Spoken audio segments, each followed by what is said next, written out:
Now, I mentioned how a SWOT analysis in and of itself is not an actual strategy. So let's look now at a specific strategy development framework.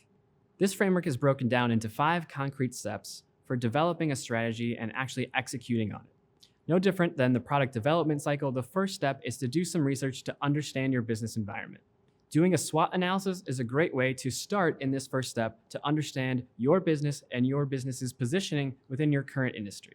Once we have that initial understanding, then we're going to shift to the next step, which is to develop strategic alternatives. We're going to define some alternative business objectives, some new market opportunities, and we're going to develop some potentially new business cases and business models. The third step, and this is probably the most critical, is to mutually, as a team, decide on a specific strategy. We want to make sure everyone is aligned on the direction of the organization and what strategy we want to implement. The fourth step is to communicate that direction to the entire organization. No one at the company should be in the dark on what the strategic direction for the company is and how their specific role fits into that direction. And then the fifth and final step is to actually implement and execute that strategy. We want to make sure that we're being measured about aligning the company's resources to execute on the plan that's been created. We want to make sure that we have buy-in from all key stakeholders as well.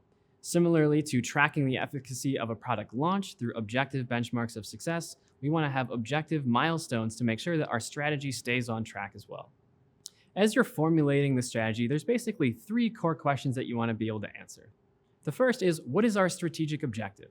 Essentially, where are we intending to go?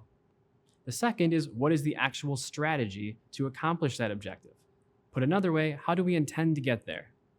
And then the last question to ask is, what is the action that we're going to put in place to execute on that strategy? We want to break down that strategy into different subtasks so we can make sure that we're measuring whether or not we are executing on this strategy to accomplish a strategic objective.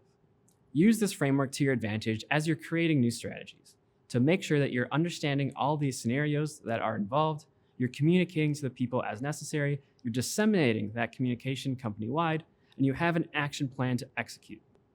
This will ensure that everyone in your organization understands the strategy and also understands how they play a role in executing it.